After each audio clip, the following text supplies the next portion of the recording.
அண்மைச் செய்தி. மெரினாவில் பார்வை மாற்றுத்திறனாளிகள் சாலை மறியல் செய்து வருகின்றனர்.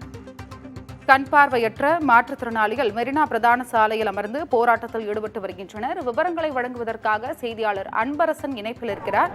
அன்பரசன், கண் பார்வையற்ற மாற்றுத்திறனாளிகள் சாலை மறியல் செய்து வருகின்றனர். அவர்களுடைய கோரிக்கைகள் என்ன காரணத்திற்காக இந்த போராட்டம்?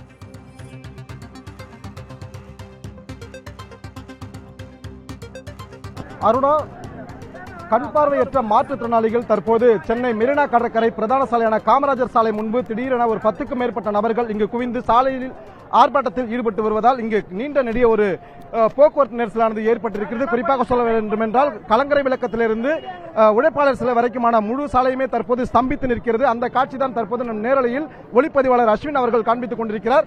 இந்த கண் பார்வையற்ற மாற்றுத்திறனாளிகள் ஏற்கனவே கடந்த நாட்களில் 4 முறை சென்னையில் சாலையில் அமர்ந்து ஆர்ப்பாட்டத்தில் ஈடுபட்டு இருக்கின்றனர். இவர்கள் 4 கோரிக்கைகளை உள்ளடக்கி இந்த ஆர்ப்பாட்டத்தில் தொடர்ச்சியாக ஈடுபட்டு வருகிறார். குறிப்பாக 4% இடஒதுக்கீடு வேண்டும் தங்களுக்கு, அதே போன்று டெட் எக்ஸாம், மேலும் டிஎன்பிஎஸ்சி உள்ளிட்ட தேர்வுகளில் தங்களுக்கு சிறப்பு ஒதுக்கீடு வேண்டும் என இவர்கள் கடந்த காலங்களில் 4 முறை சென்னையில் அமர்ந்து ஆர்ப்பாட்டத்தில் ஈடுபட்டு வந்தனர். இந்த நிலையில் தான் இன்று காலை மீண்டும் இவர்கள் வந்தபோது போலீசார் இவர்களை கைது செய்து தனியார் மண்டபத்தில் அடைத்து வைத்தனர். தற்போது மெரினா கடற்கரையில் 10க்கும் மேற்பட்ட மாற்றுத்திறனாளிகள் தற்போது சாலையின் நடுவாக அமர்ந்து கொண்டு போராட்டத்தில் ஈடுபட்டு வருவதால் இங்கு நீண்ட நெடிய சுமார் ஒரு 5 கிலோமீட்டர் தூரத்திற்கு போக்குவரத்து நெரிசல் ஏற்பட்டிருக்கிறது. இந்த நிலையில் நம்மோடு இந்த போராட்டத்தை ஒருங்கிணைத்து வரும் நபர் ராமராஜன் தம்மோடு இணைந்திருக்கிறார். அவரிடம் கேட்கலாம். சார் வணக்கம், எதுக்காக இந்த ஆர்ப்பாட்டத்தில் ஈடுபட்டு வரீங்க? சார், நாங்கள் ஏற்கனவே 16 நாட்களாக உண்ணாவிரதம் போன்ற பல போராட்டங்கள் நாங்கள் நடைபெற்றுக் கொண்டு வந்தோம். அந்த வகையில் இன்று எங்களுடைய மாற்றுத்திறனாளி அலுவலகத்திற்கு, மாநில மாற்றுத்திறனாளி அலுவலகம் நாங்கள் போவதற்கு முன்பற்றோம். ஆனால் எங்களை காவல்துறை தடுத்து நிறுத்தினார்கள். எங்களுடைய 5 அம்ச கோரிக்கைகளை வலியுறுத்தி இந்த போராட்டத்தை நாங்கள் செய்து கொண்டிருக்கோம். 5 அம்ச கோரிக்கை என்னென்ன? பார்வையற்றவர்களுக்கு 4% இடஒதுக்கீடில் பார்வையற்றவர்களுக்கு 1% இடஒதுக்கீடினை உடனடியாக அமுல்படுத்த வேண்டும்.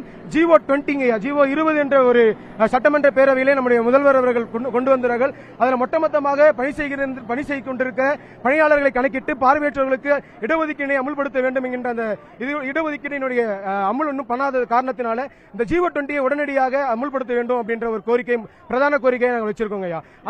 இதுவரைக்கும் யார் யாரை பார்த்து இந்த கோரிக்கையை வச்சிருக்கீங்க? எத்தனை முறை சென்னையில் இந்த போராட்டத்தில் ஈடுபட்டு? ஐயா, இதுவரை நாங்கள் 16 நாளும் பிப்ரவரி மாசத்திலிருந்து 16 நாட்கள் நாங்கள் உண்ணாவிரதம் போன்ற பல போராட்டங்களை நடத்தும். கீதா ஜீவன் அம்மையார் அவர்கள் மட்டும்தான் இதுவரையும் பார்த்திருக்காங்க.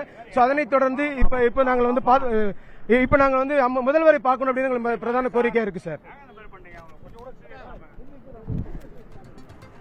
அருணா, இப்ப ராமராஜன் நம்மோடு தெரிவித்ததுன்னா தங்களுடைய கோரிக்கைகளை முன் வச்சுதான் கடந்த பிப்ரவரி மாசத்திலிருந்து நாங்க தொடர்ச்சியா சென்னையில பல்வேறு முறை போராட்டத்தில் ஈடுபட்டதாகவும் அதிகாரிகளை சந்திச்சு நாங்க தங்களுடைய கோரிக்கைகளை தொடர்ச்சியா சொல்லிட்டு வந்ததாகவும் அவங்க தெரிவிச்சிருக்காங்க. இந்த நிலையில முதல்வருக்கு தங்களுடைய கோரிக்கைகளை நாங்க தெரிவிக்கணும், அதுக்காக தான் அந்த போராட்டத்தில் ஈடுபடணும்னு சொல்லிட்டு இருக்காங்க.